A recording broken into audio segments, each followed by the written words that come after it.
Belum lama, Casemiro berhasil menunjukkan kelasnya sebagai seorang pemain bintang. Meski sempat dicap sebagai pembelian biasa-biasa saja di usia yang tergolong senja, Casemiro tidak mempedulikan itu semua. Manchester United menjadi seragamnya sekarang. Dia memainkan laga dengan penuh tanggung jawab dan bahkan mencetak gol untuk memberi kemenangan. Menjamu reading di Old Trafford, Casemiro yang dipasang sebagai starter mengemas 2 gol dan membawa MU menang dengan skor 3-1. Ten Hag mengaku terkesan melihat aksi sang gelandang.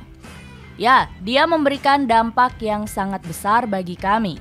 Selain mencetak 2 gol yang berbuah kemenangan, Casemiro yang tampil selama 73 menit juga ciptakan sejumlah catatan impresif. Di antaranya, 8 kali kemenangan duel, ciptakan 6 umpan ke sepertiga akhir, 4 kali tackle, lahirkan 3 peluang, dan 5 kali memenangkan penguasaan. Dari caranya bermain, persis seperti apa yang dikatakan Rodrigo, rekan setimnya di Real Madrid. Casemiro telah mengubah citra pemain Brazil yang sebelumnya kerap dikenal pemalas. Dia sangat bersemangat, punya etos kerja tinggi, dan tak pernah berhenti hingga peluit akhir dibunyikan.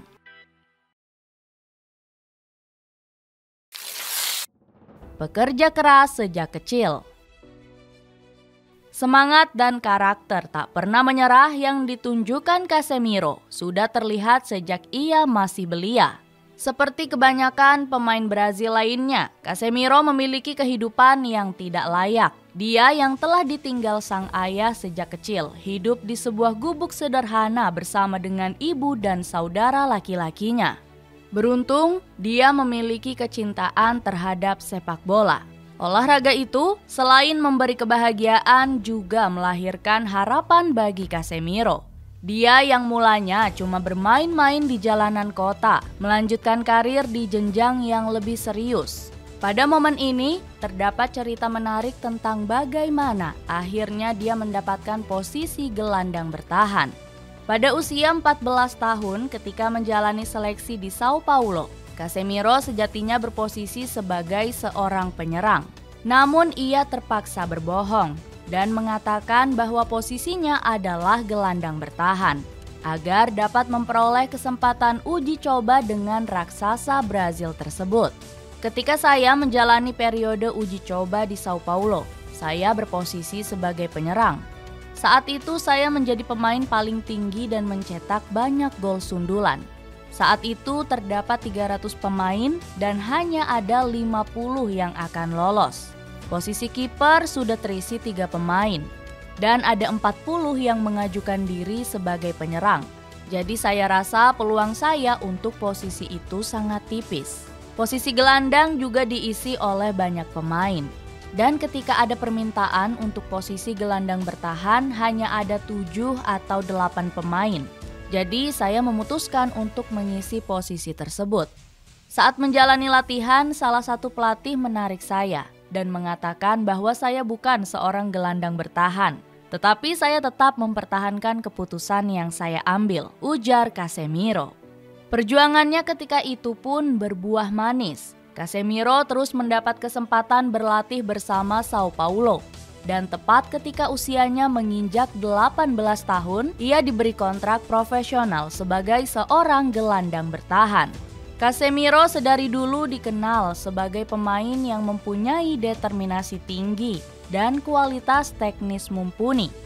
Di luar itu semua, Casemiro sangat dihargai karena proses perjuangannya dalam menjadi seorang pesepak bola profesional.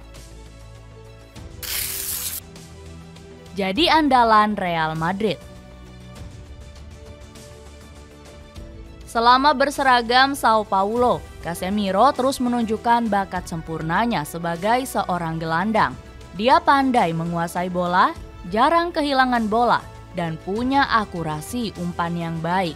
Hal itulah yang membuat Real Madrid tertarik untuk memboyongnya pada tahun 2012 dengan status pinjaman. Di Real Madrid, setelah sempat dipinjamkan ke FC Porto, Casemiro telah menjelma menjadi pemain berkualitas tinggi.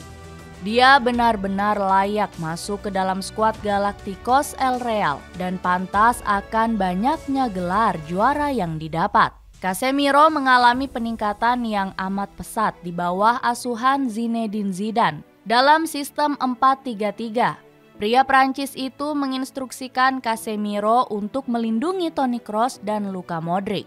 Dia benar-benar dikembangkan jadi gelandang brilian yang tak hanya jago menguasai bola, namun juga memutus serangan lawan. Dalam 6 musim terakhirnya bersama Real Madrid, Casemiro selalu tampil dalam lebih dari 40 pertandingan. Itu menunjukkan bahwa dia begitu berguna dan sangat diandalkan di lini tengah.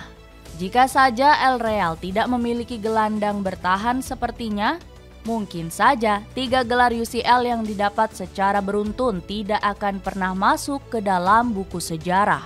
Selama berseragam El Real dalam 9 musim, Casemiro telah berhasil mempersembahkan 18 trofi mayor, di mana 5 diantaranya adalah gelar Liga Champions Eropa.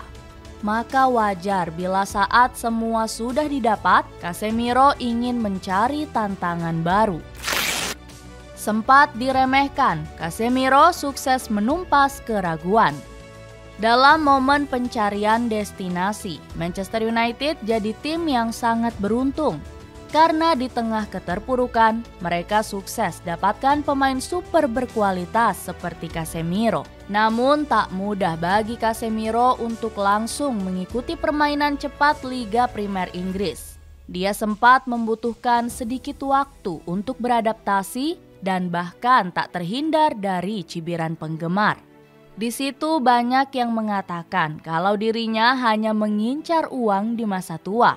Sebab gajinya di MU 3 kali lipat dari ketika dia masih membela Madrid. Ketika di Spanyol dia hanya menghasilkan 1,5 miliar per minggu, maka Manchester mampu menjadikannya sebagai pemain dengan gaji tertinggi keempat di klub dengan nilai 5 miliar lebih dalam 1 pekan. Belum lagi terdapat kumpulan supporter yang menyebutnya sebagai panic buying. Akan tetapi dengan kerja keras dan tekad kuat, plus disertai dengan keyakinan manajer Erik ten Hag, Casemiro yang datang dengan penuh ambisi dan kebanggaan, sukses dikembangkan menjadi monster di lini tengah United. Casemiro menegaskan bahwa dia datang bukan karena faktor uang. Ia ingin mencari tantangan, di mana hal tersebut memang benar adanya. Erik ten Hag menuntut Casemiro untuk tidak menjalankan peran sederhana seperti di Real Madrid, dengan hanya memotong serangan dan memberikan bola kepada Toni Kroos sebagai orchestrator atau Luka Modric sebagai playmaker. Pelatih asal Belanda ingin Casemiro juga menjalankan peran sebagai orchestrator.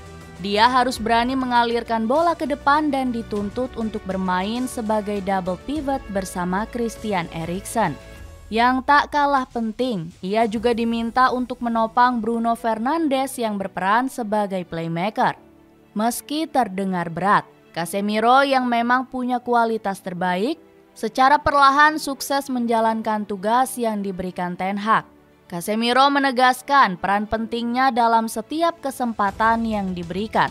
Dia terlihat memberi kontribusi mengesankan dalam beberapa pertandingan, seperti di laga melawan Nottingham Forest, Wolverhampton, dan Bournemouth.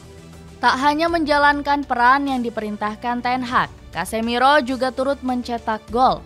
Di kompetisi Liga Primer Inggris, dia sukses ciptakan 2 gol.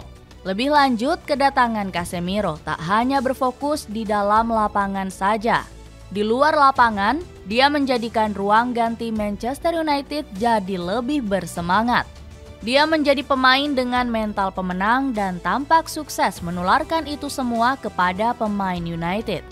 Itulah mengapa kami mengontraknya. Kami tahu dia mampu melakukannya. Dia telah membuktikannya di Spanyol, Liga Champions, di level tertinggi. Jadi dia pasti juga bisa melakukannya di Liga Primer Inggris. Dia membutuhkan waktu singkat untuk beradaptasi. Sekarang dari pertandingan ke pertandingan, kalian telah melihat perkembangannya. Betapa pentingnya dia untuk kami, ucap Erik ten Hag.